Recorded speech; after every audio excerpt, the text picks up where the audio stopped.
Dad, here's your gift. If you win, remember half is mine.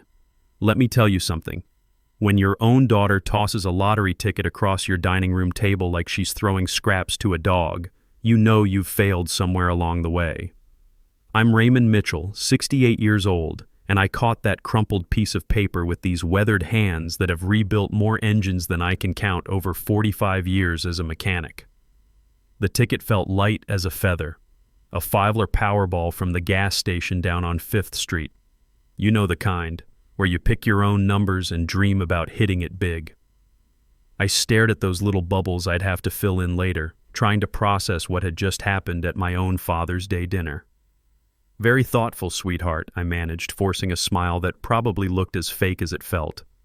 This was my Father's Day gift, $5, from my own flesh and blood. Oh, but wait, Dad, Patty interrupted, her voice rising with that theatrical excitement she'd perfected over the years. I haven't given Walter his gift yet. Here's the thing about my daughter, Patricia Mitchell, though she goes by Patty now that she's married to Greg Lawson, she's always had a flair for drama. But watching her reach behind her chair and produce this elegant gift box, the kind that costs more than my weekly grocery budget, I knew I was about to witness something special. The ribbon alone looked like it cost more than my lottery ticket. Walter Lawson straightened in his chair and let me paint you a picture of this man. Perfectly pressed shirt, manicured fingernails, the kind of confident posture that comes from never having to worry about whether you can afford to fill up your gas tank. My daughter's father-in-law, retired bank president, old Dallas money through and through. The kind of guy who probably never changed his own oil in his life. These, Patty announced like she was revealing the crown jewels, lifting cruise tickets from their silk-lined box, cost $8,500. Walter deserves the best for everything he's done for our family. Now, I've been around long enough to know when someone's trying to make a point.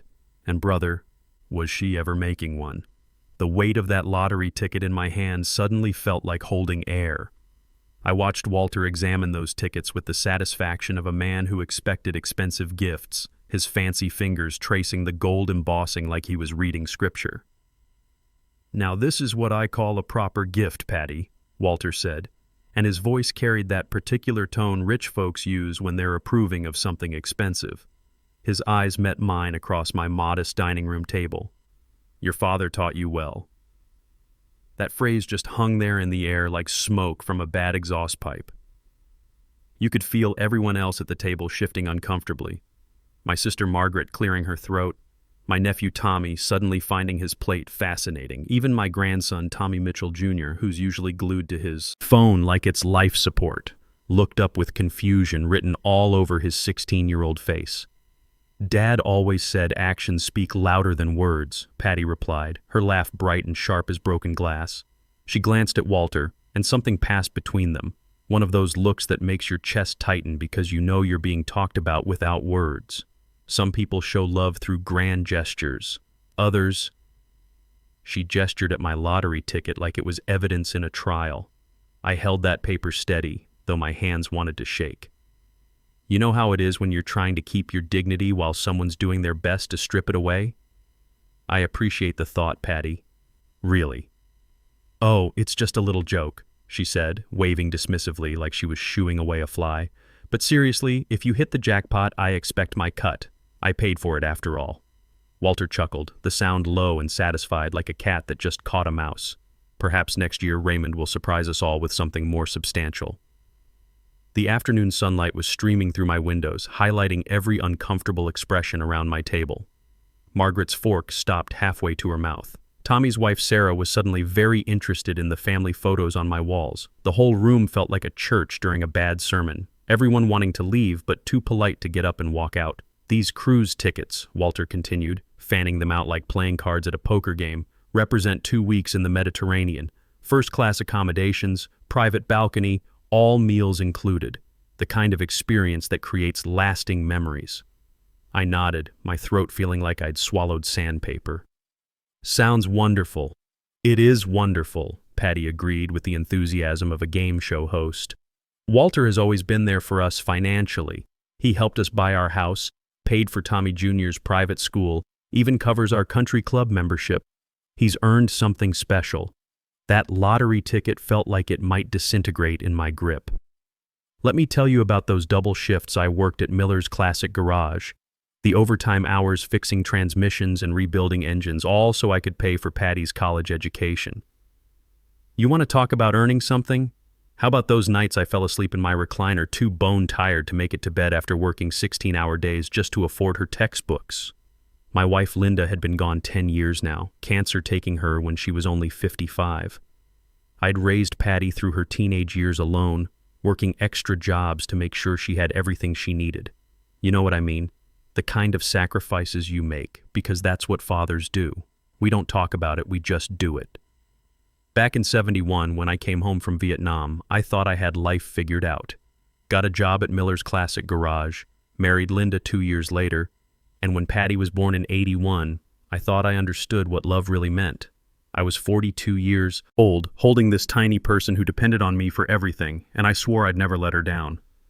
Funny how life has a way of teaching you that love isn't always enough. Well, I said quietly, trying to keep the peace at my own dinner table, I hope you both enjoy the cruise. We will, Walter said, slipping those tickets back into their fancy box with the kind of ceremonial care you'd use handling the Declaration of Independence. This is how families should treat each other, with generosity and respect. The conversation moved on after that, but I stayed focused on that little piece of paper in my hands. $5, the same amount I used to give Patty for ice cream when she was 7, back when that small gesture could light up her entire face like the 4th of July. What happened to that little girl? When did I become someone whose love wasn't worth much more than pocket change? After dinner, they all cleared out as quickly as they'd come. Car doors slamming outside, engines starting, voices fading into the evening air. I remained at my kitchen table, still holding that lottery ticket, watching the last of the sunlight disappear from my dining room like the end credits of a sad movie. The house settled into that familiar quiet of my solitary life. Let me tell you, there's a difference between being alone and being lonely, and sitting there surrounded by the aftermath of that dinner, I was feeling both. I looked around at the family photos on my walls, pictures of better times, when Patty still looked at me like I hung the moon. The modest furniture I'd bought piece by piece over the years suddenly felt shabby, like seeing your old truck parked next to a brand new Cadillac. Here's what really got to me. The careful decorations I'd set up for a Father's Day that was already over. The good tablecloth Linda had picked out years ago. The flowers I'd bought from the grocery store because I wanted everything to look nice for my family. All of it just felt foolish now. That lottery ticket was still sitting beside my empty coffee cup the next morning, forgotten in the light filtering through my kitchen window. I was going through my monthly ritual, reviewing my bank statement on the laptop, something I'd done religiously for 40 years. First as a young father counting every penny to make sure we could pay the bills, now as a careful retiree protecting what little I had left. You develop habits when you've lived paycheck to paycheck most of your life. Every transaction gets scrutinized, every dollar accounted for. My finger traced down the list like I was reading a prayer book. Utility bills, grocery store purchases, the modest amount I'd spent on ingredients for that Father's Day dinner that went so wrong. Everything looked normal. Everything was exactly what I expected, until I reached a line that made my coffee grow cold in my mouth. Luxury cruise partners, $8,547. I blinked hard, certain my old eyes were playing tricks on me. The amount stared back at me unchanged, bold as brass. My hands started trembling as I cross-referenced the date with my calendar. 1 week ago, Thursday. I'd been nowhere near a travel agency that day. Hell, I'd been under the hood of my old Chevy, changing the oil like I did every 3,000 miles. Then it hit me like a sledgehammer to the chest. Patty still had authorized access to my account, something I'd set up years ago when Linda died, just in case of emergencies. You know how it is when your wife passes and you're trying to think of everything that could go wrong. I'd completely forgotten about it, figured she'd never need to use it. Well, she'd used it all right. My phone felt like it weighed 50 pounds as I dialed her number. Each ring echoed in my quiet kitchen, mixing with the sound of my own heartbeat thundering in my ears. This was my daughter, the little girl I'd taught to ride a bike, who'd cried on my shoulder when her goldfish died. How had we come to this? "Hello, Dad." Her voice carried that particular tone of bored politeness she used when I interrupted her busy social calendar. "Patty, I'm looking at my bank statement. I tried to keep my voice steady, professional, like I was talking to a customer at the garage. There's a charge for over $8,500 from Luxury Cruise Partners. Silence. Then a laugh, light and dismissive as a feather floating on the wind. Oh, that. I bought Walter his cruise. He deserves something nice for once. The words hit me like a physical slap. You know that feeling when someone sucker punches you and for a second you can't breathe, can't think, can't do anything but stand there and take it? That's exactly where I was. You took $8,500 from my account without asking. I didn't take anything, Dad. Her tone shifted, becoming defensive, like a teenager caught sneaking out past curfew. I used family money for a family gift. You wouldn't have spent it anyway. It's just sitting there collecting dust, just sitting there. Like my life savings was some kind of decoration she could rearrange whenever she felt like it. Patty, that's theft. My voice cracked on the word. You stole from me. It's not stealing when it's family money, she snapped back, and I could practically see her rolling her eyes through the phone. Walter has always been there for us financially. He helped us when we needed it. This is just returning the favor. I gripped that phone tighter, my knuckles going white. I'm your father, Patty. I raised you. I worked double shifts to pay for your college. And Walter helped us move beyond all that, she interrupted, cutting me off like I was some telemarketer trying to sell her something she didn't want. He's shown us what real success looks like, what it means to be generous, to live well, to give meaningful gifts instead of... She paused, and I could hear that dismissive sigh that had become her signature, instead of lottery tickets. The cruelty in her voice left me speechless. Here's the thing. This was my daughter, the little girl who used to fall asleep in my lap while I read her bedtime stories about brave knights and fair princesses. The teenager who'd cried on my shoulder when her mother died, holding on to me like I was the only solid thing left in her world. The young woman who'd once called me her hero, who'd introduced me to her college friends as the best dad in the world. When did all that change? When did I become the villain in her story? Dad, are you there? I'm here, I whispered, my voice barely working. Look, I know you're upset, but think about it rationally. Walter earned this. He's successful. He's contributed to our family's well-being. He deserves recognition for everything he's done. And what about everything I've done? The question came out raw, like I'd scraped it off the bottom of my soul. Another pause.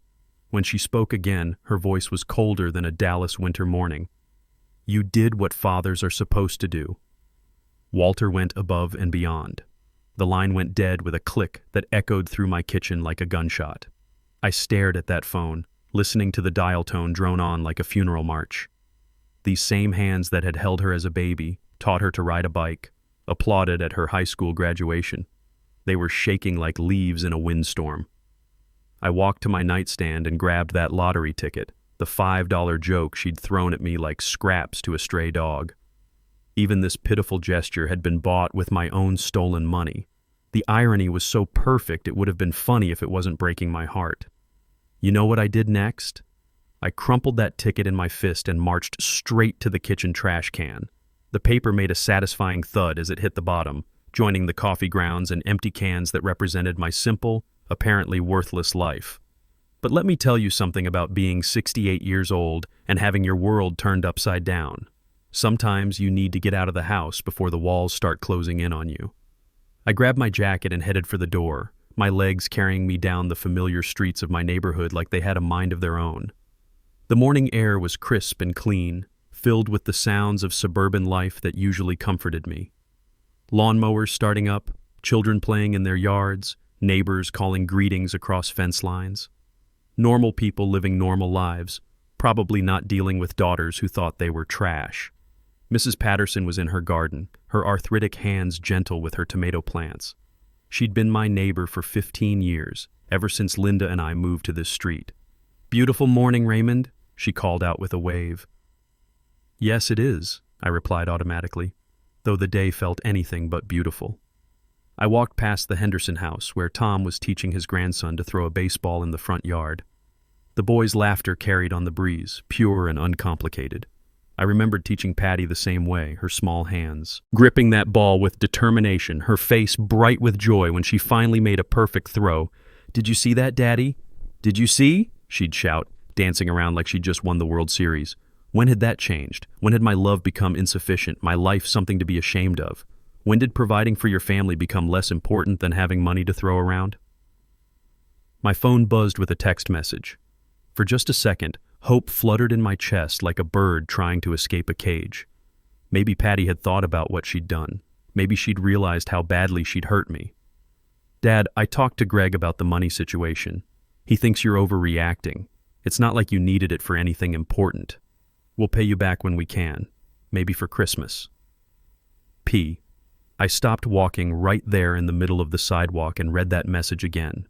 Then a third time just to make sure I wasn't hallucinating. When we can. Like $8,500 was pocket change. Like my financial security was something they could negotiate. Like I should be grateful for the possibility of maybe getting my own money back someday. The phone rang before I could even think about responding.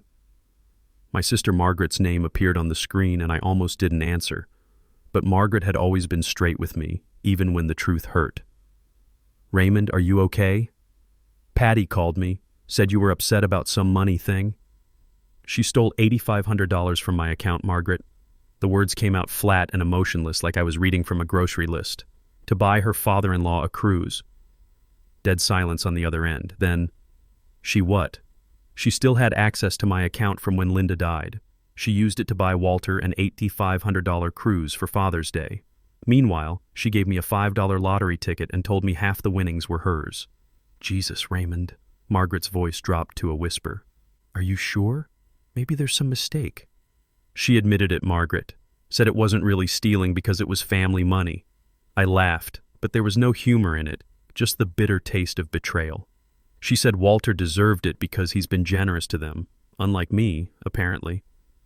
Margaret's voice softened with the kind of sympathy that makes your chest ache because it means someone actually understands your pain. Raymond, I'm so sorry. I had no idea she'd become so... I don't even know what to call it. Cruel, I said simply. She's become cruel.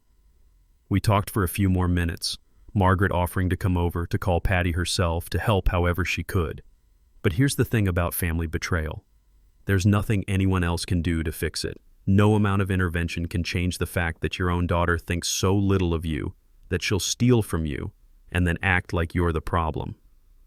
I walked home slowly, my legs heavy with the kind of exhaustion that has nothing to do with physical tiredness. The house felt different when I stepped inside.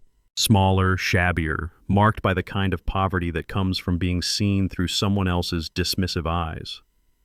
That trash can in my kitchen held the crumpled lottery ticket, a reminder of the joke that had started this whole nightmare.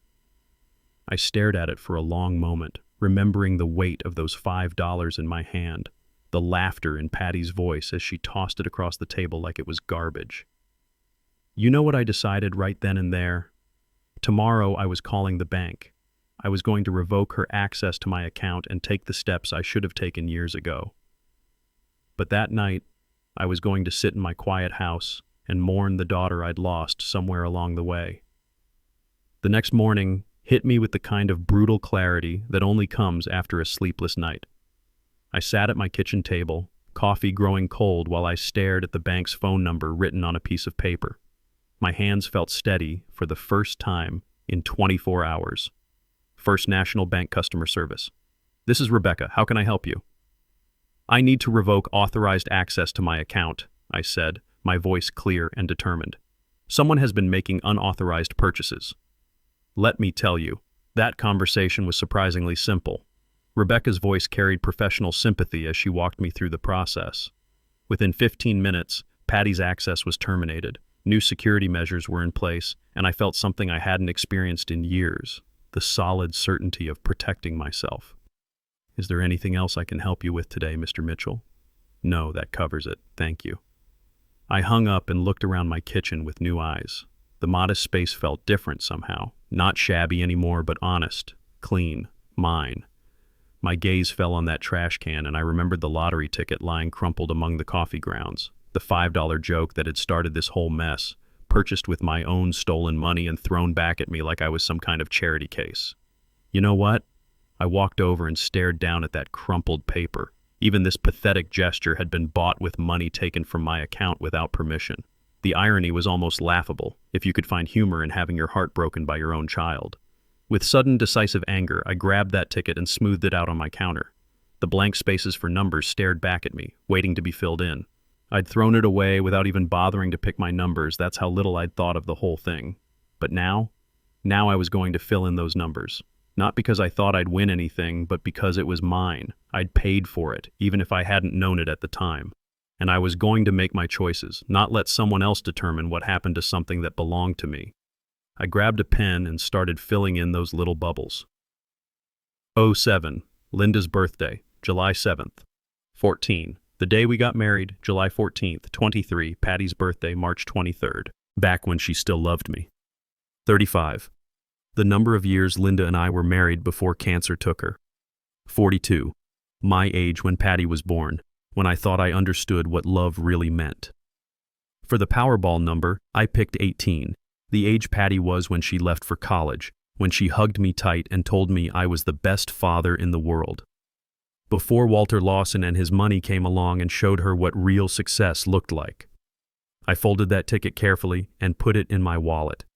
Then I crumpled up the old paper and threw it back in the trash with more force than necessary. If I was going to lose $5 on a pipe dream, at least it would be my pipe dream, with my numbers representing my life. 3 days passed after I'd taken control of my finances. 3 quiet days of morning coffee, simple meals, and the kind of peace that comes from knowing you've finally done the right thing, even if it hurt like hell. I was stirring scrambled eggs in my cast-iron skillet, the same one Linda had given me for our 10th wedding anniversary, when the phone shattered the morning quiet like a sledgehammer through glass. "Dad, what the hell did you do to my card?" Patty's voice exploded through the receiver before I could even say hello. It was declined at Nordstrom. Do you have any idea how embarrassing that was? I set down my spatula carefully, my hand surprisingly steady. I removed your access after you stole $8,500 from my account. I didn't steal anything. Her voice pitched higher, taking on that familiar tone she'd used as a teenager when caught red-handed doing something she shouldn't. That money was for family, for someone who actually contributes to this family. You didn't ask permission, Patty. You just took it.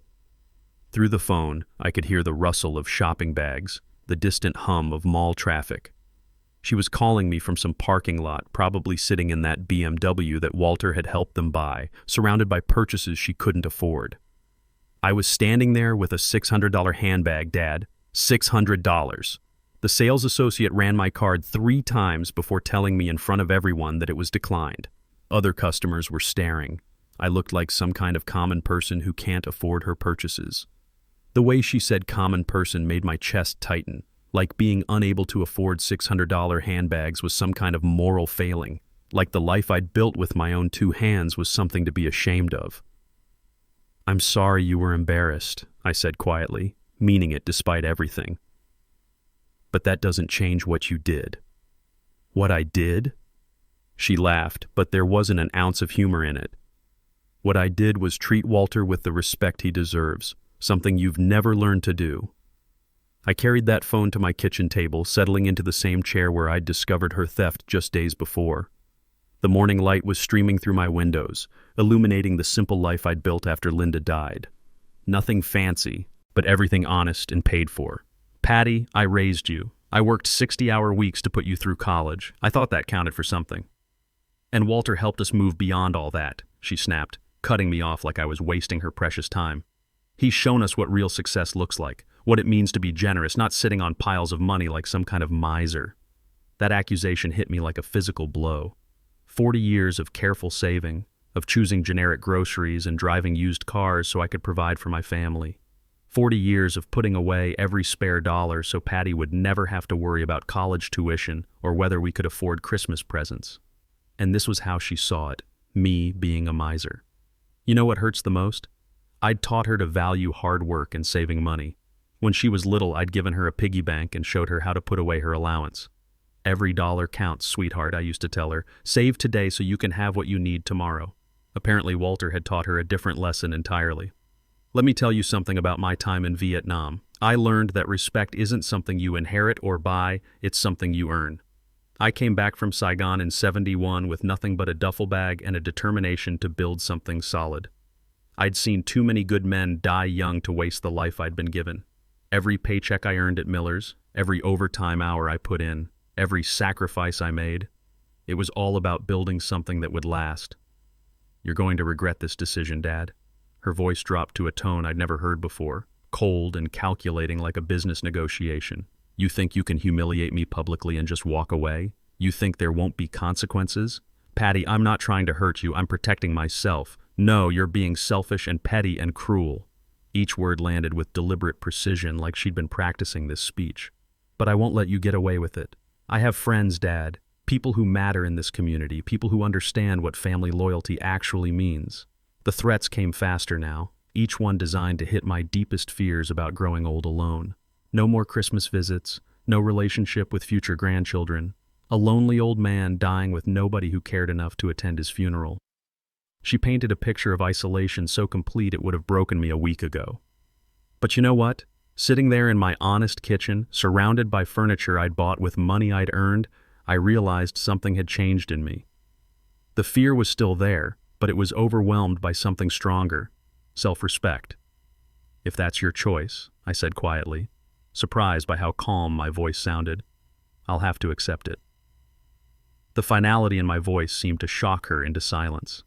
She'd expected me to cave, to apologize, to beg her forgiveness like I had so many times before when she'd pushed too far. You've changed, she said finally, her voice cold with disappointment. Money has made you cruel. No, Patty. Money has made me free. She hung up without another word, leaving me sitting in my quiet kitchen with my cold eggs and the echoing silence of a relationship that had just died. But here's the thing. For the first time in years, I wasn't afraid of the silence. I was at peace with it. I walked to the window and watched her BMW peel out of my driveway, tires squealing like she was making some kind of dramatic exit from a movie. Standing there in my simple kitchen, wearing my old robe and holding a cup of coffee that had gone cold, I felt something I hadn't experienced in years. Freedom. Not happiness, exactly. Losing your daughter, even when she's become someone you don't recognize, isn't something you celebrate. But freedom. The kind that comes from finally standing up for yourself, from drawing a line in the sand and meaning it. That evening I tried to distract myself with television, but my mind kept wandering. I'd been avoiding social media for obvious reasons, but curiosity finally got the better of me. I opened my tablet and logged into Facebook, bracing myself for whatever Patty might have posted about our money situation. What I found was worse than I'd imagined. Patty's post sat at the top of my Facebook feed like a neon sign advertising my failures as a father. She'd included a photo of me from last Christmas, looking serious and somewhat stern in my holiday sweater, the one Linda had picked out for me years ago. Below it, comments were already piling up like vultures on roadkill. Having to write this breaks my heart, but I need support right now, her post began. My father has decided to cut off my access to what has always been our family money. After years of me being there for him, helping him through Mom's death, managing his affairs when he couldn't, he suddenly decided I'm not worthy of his trust. All because I bought Walter, who has been more of a father figure to our family than anyone, a gift with money that was sitting unused in an account. I never thought my own father could be so selfish and cruel. I'm honestly questioning everything I thought I knew about the man who raised me. Let me tell you something about social media. It's like throwing raw meat to hungry dogs. The responses came fast and furious. OMG, Patty, I'm so sorry. Older people can become so paranoid about money. My dad did the same thing. Your father should be grateful to have such a caring daughter. This is heartbreaking. Walter is such a wonderful man. He absolutely deserved that gift. Your dad is being ridiculous. Family money should benefit the whole family. Some people get weird about money when they get old. Hang in there, honey. But Patty hadn't stopped there. Oh no, she'd gone full scorched earth on me. Her Instagram featured a tearful video of her sitting in her car, mascara running down her cheeks like she was auditioning for a soap opera. I don't usually air family business like this, she said to the camera, her voice breaking with practiced precision. But I'm desperate. My own father has stolen my financial security, literally cut me off from resources I've always had access to, and now he's claiming it's because I spent his money. But here's the thing. It was family money sitting in an account doing nothing while people who've actually helped our family go unrecognized. You know what really got me? She made it sound like I was some kind of Scrooge McDuck, swimming in piles of gold while refusing to help my struggling family. The truth was, I had maybe $45,000 in that account, my entire life savings from 45 years of working with my hands. Greg had jumped into the fray too, posting on LinkedIn like this was some kind of business case study. Witnessing financial elder abuse is devastating, but reverse elder abuse is equally damaging to families. When elderly individuals become obsessed with money to the point of betraying their children's trust and generosity, we all lose. My wife is heartbroken by her father's greed. The lottery ticket was purchased as a gift with clear verbal agreements about sharing. Yet he claims exclusive ownership. This behavior destroys families and communities. Elder abuse? I almost laughed out loud. Here I was protecting my life savings from actual theft, and I was the one being accused of abuse. My phone started ringing. Margaret again. Raymond, what in God's name is happening? My neighbor just called asking if you really stole Patty's lottery ticket. Social media is going crazy. I explained the situation as simply as I could, but even to my own ears it sounded complicated. Yes, Patty had bought the ticket. Yes, she'd made jokes about sharing winnings. Yes, she'd bought it with stolen money. No, I didn't believe I owed her anything. But Raymond, Margaret said gently, she did buy it for you. With money she stole from my account, I reminded her, feeling like a broken record. By noon, the story had gone viral in our little corner of the internet. Local Facebook groups were buzzing with debates about family loyalty and financial obligations. The neighborhood app, Next Door, featured heated discussions about the greedy lottery winner on Maple Street. I made the mistake of reading some of the comments. This is disgusting. How can a father do this to his daughter? Team Patty all the way. No way should an old man keep money that belongs to his daughter. I know this family. The daughter has always been so generous and kind. The father has always been weird about money. Lawyers need to get involved. This is theft, plain and simple. Greg's professional network had mobilized too. Colleagues from his investment firm were sharing his posts with serious commentary about family values and financial ethics.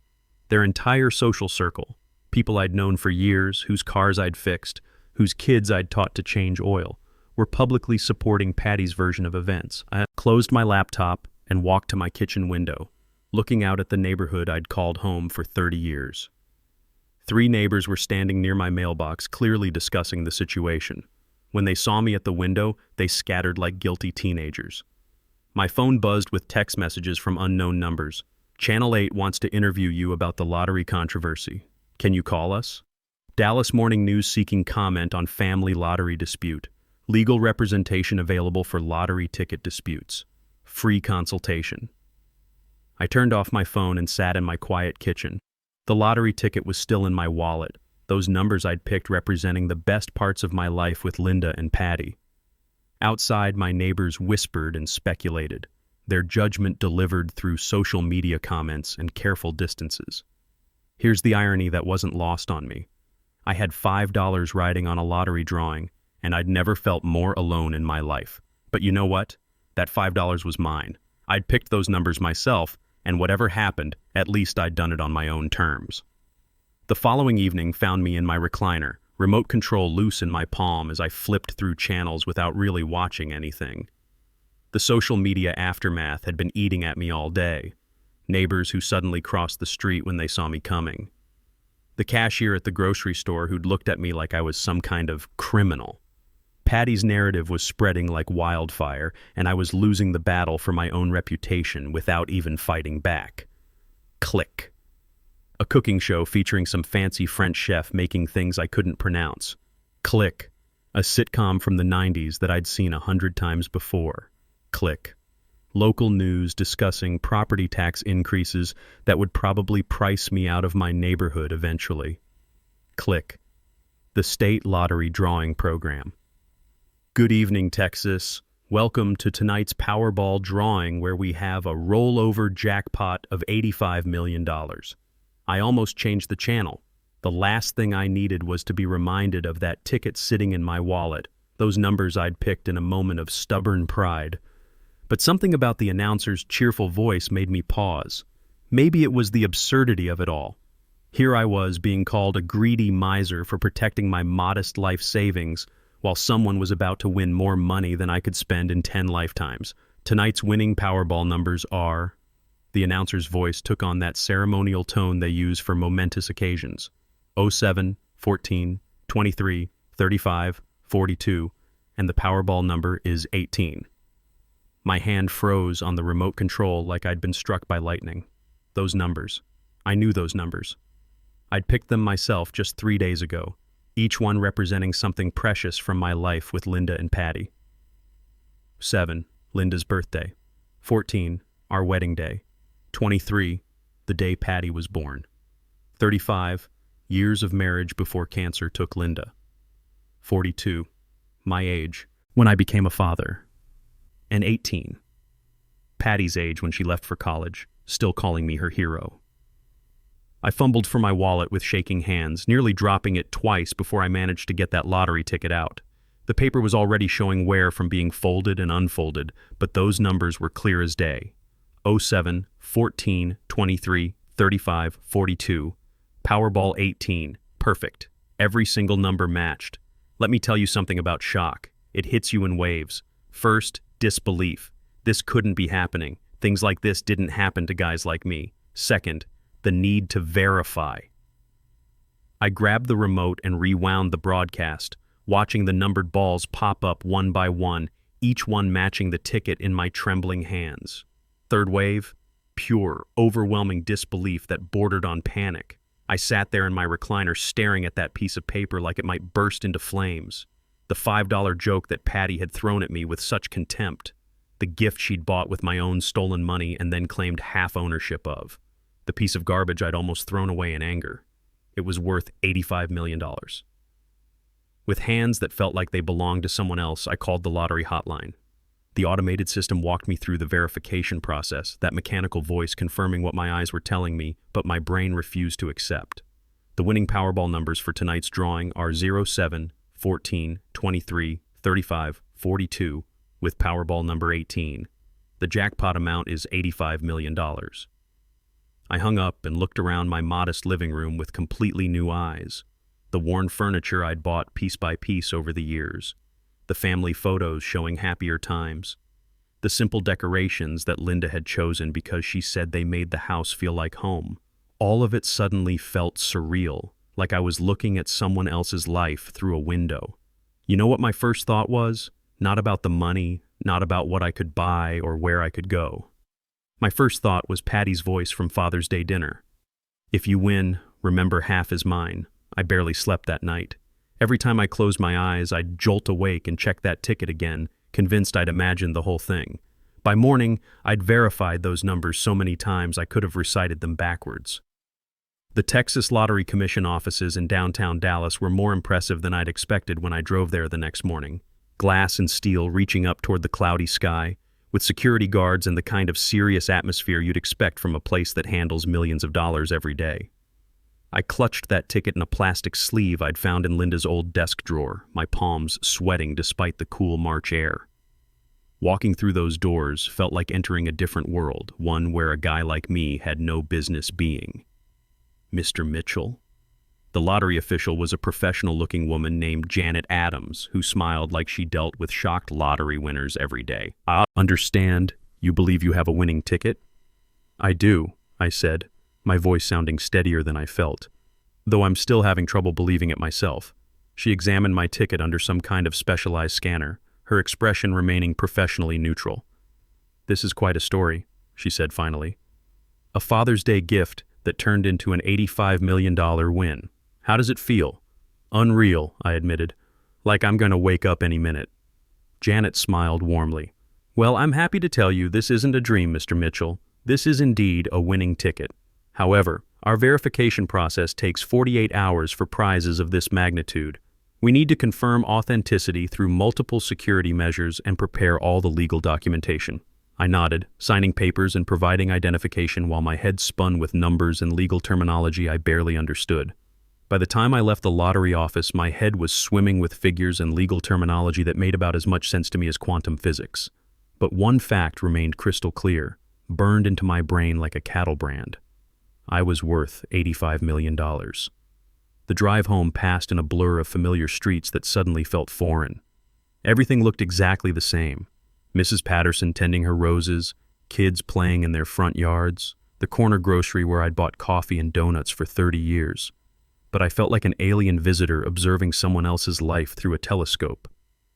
I'd been home less than an hour when Patty's car came screaming into my driveway like she was responding to a 5-alarm fire. She burst through my front door without knocking, something she hadn't done since she was 12 years old, her face flushed with excitement and what looked like desperation.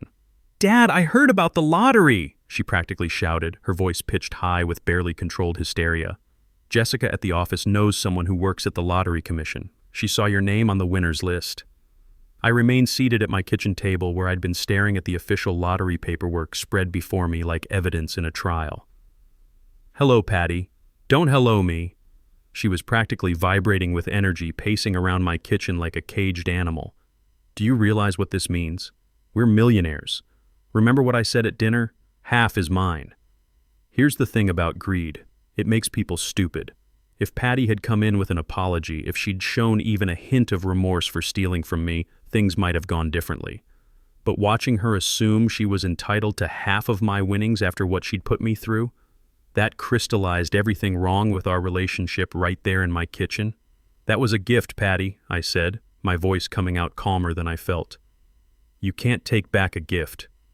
Her expression shifted faster than a Texas thunderstorm, the excitement giving way to something harder and more calculating. "We had an agreement. Everyone at that Father's Day dinner heard me say it. Witnesses, Dad. Legal witnesses."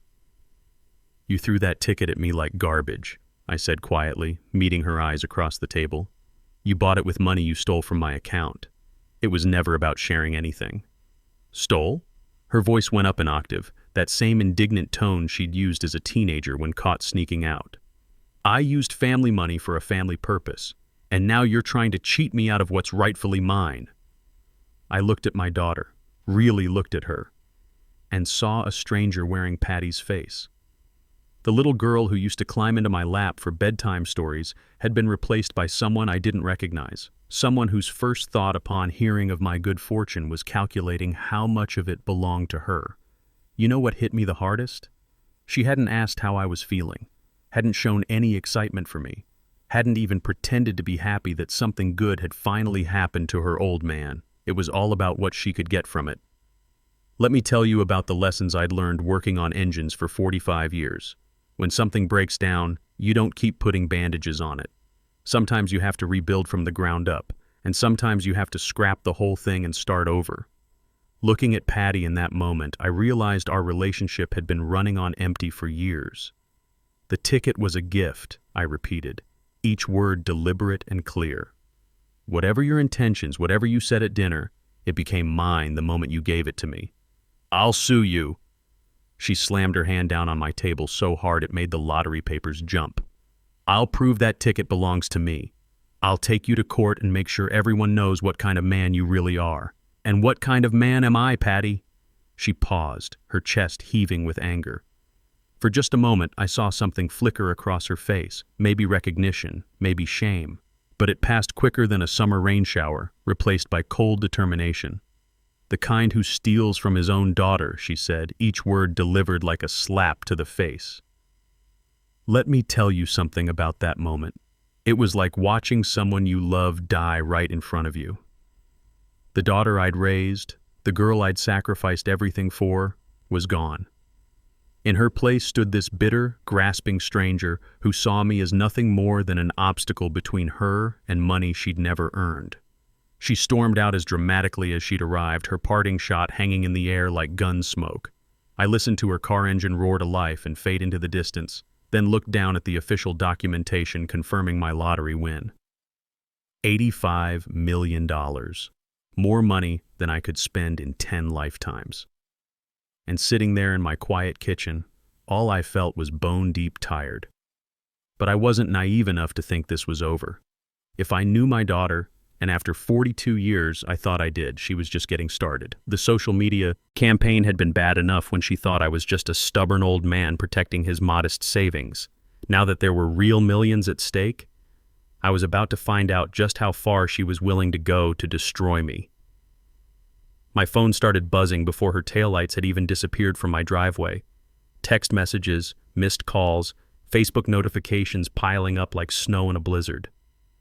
Word was spreading faster than gossip at a church social, and I had a feeling tomorrow was going to be a very long day.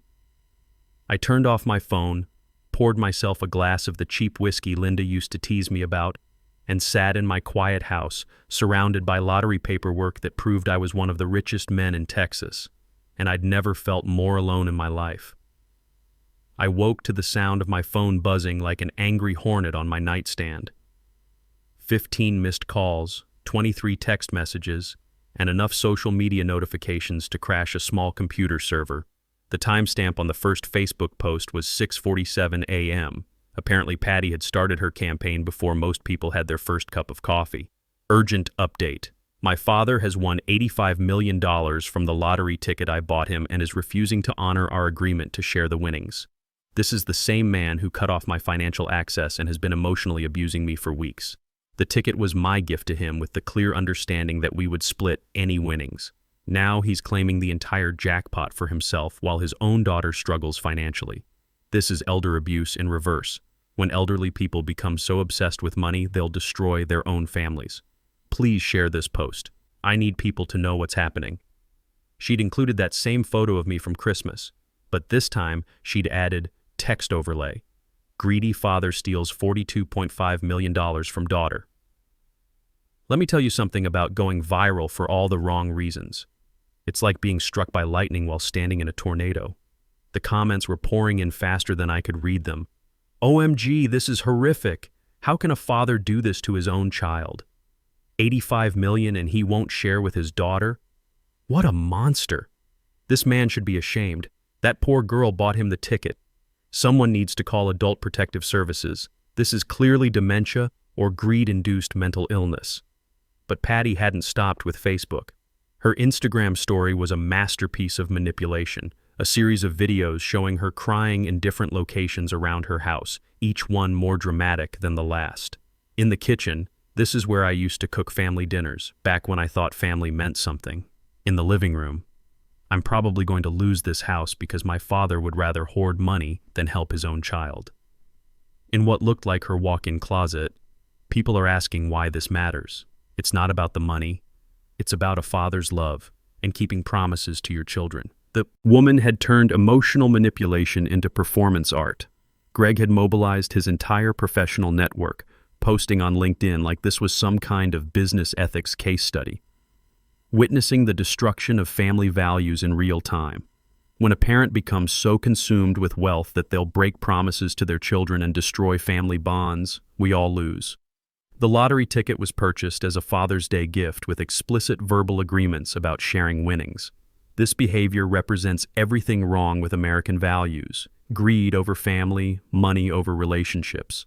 My wife is devastated by her father's betrayal, and our community should know what kind of man Raymond Mitchell really is. The post had been shared 847 times and counting.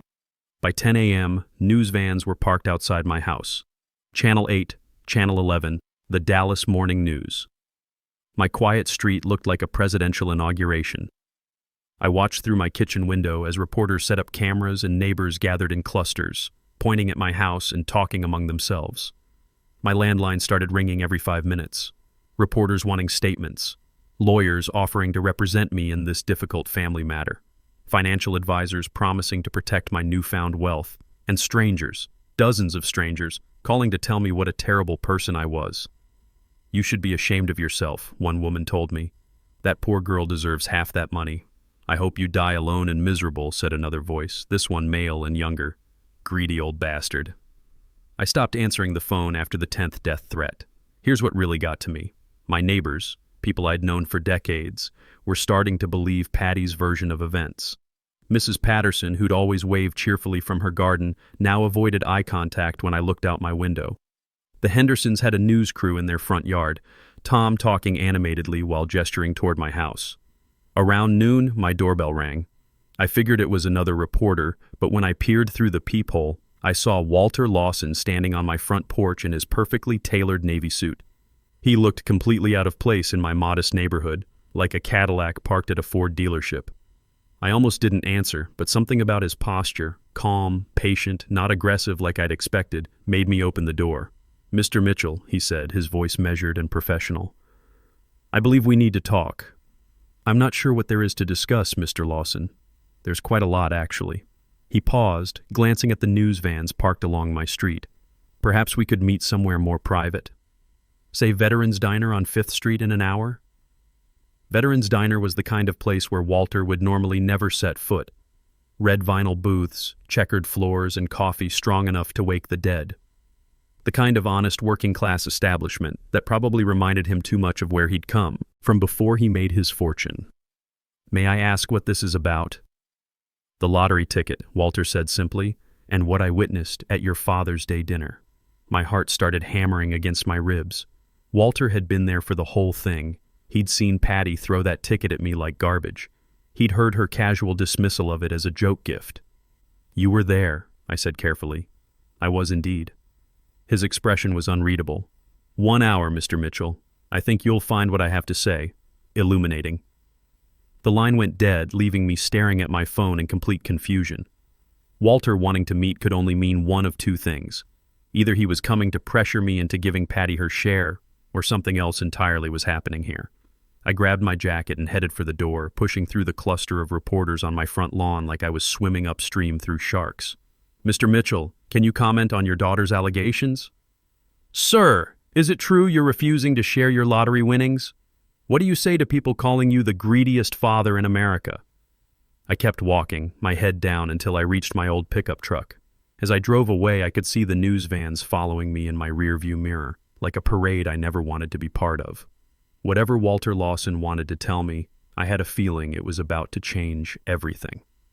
Veterans Diner was busier than usual for a Tuesday afternoon, filled with the kind of honest working folks who reminded me why I'd always felt comfortable there. Walter stood out like a diamond in a toolbox, his expensive suit making every other customer look twice. But when he saw me walk in, he rose with the kind of respect I hadn't seen from anyone in days. "Mr. Mitchell, thank you for coming." We settled into a booth near the window where afternoon light showed every line around Walter's eyes. Dolores, the motherly waitress who'd been serving coffee here since I was in my 40s, poured 2 cups without being asked. "I witnessed the entire gift exchange at your Father's Day dinner," Walter began without any small talk. "Every word, every gesture. Your daughter handed you that lottery ticket and explicitly called it your Father's Day gift." I studied his face, searching for signs of some elaborate setup. "She's claiming we had an agreement about splitting any winnings." Walter's expression hardened like concrete setting. "That's simply not what happened. I watched her throw that ticket across your table with complete dismissal. There was no negotiation, no agreement, no verbal contract of any kind. It was a gift, pure and simple." He pulled out his phone, scrolling through Facebook with the efficiency of someone who'd built a business empire. "What my son and daughter-in-law are doing is unconscionable. They're destroying your reputation with outright lies." "You're Greg's father," I said carefully. "Why would you go against your own son?" Walter's laugh was bitter as black coffee. "Because I raised him to have integrity, and he's forgotten everything I taught him. This lottery situation has revealed something about Greg that deeply disappoints me." He showed me his phone screen where he'd been typing a lengthy Facebook post.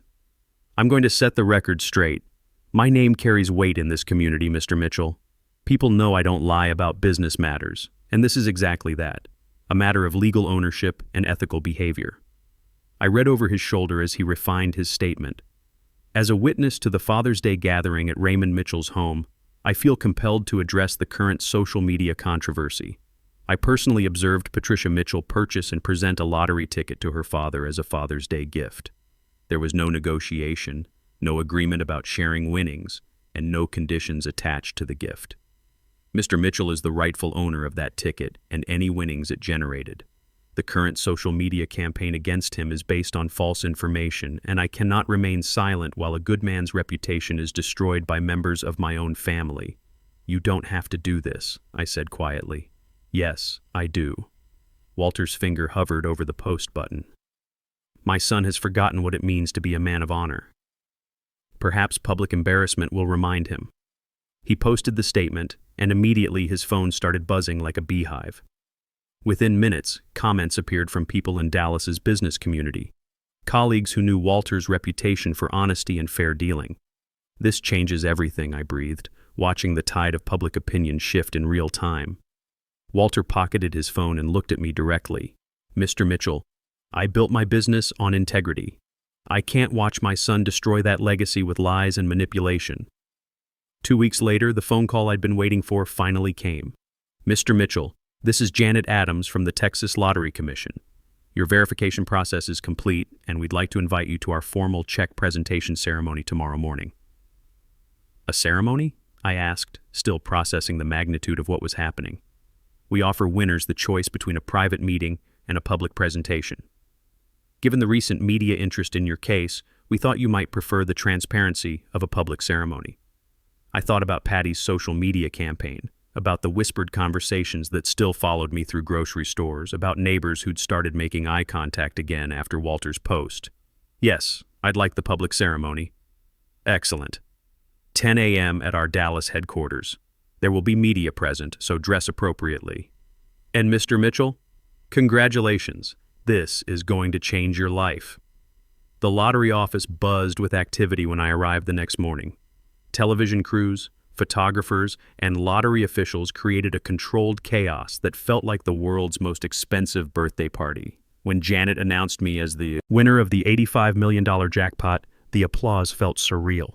I stood behind that oversized check thinking about Linda and how she would have laughed at all the fuss. "This is certainly unexpected," I said into the microphone. "I plan to use this blessing responsibly, to help others, to pursue dreams I'd put aside, and to live with dignity."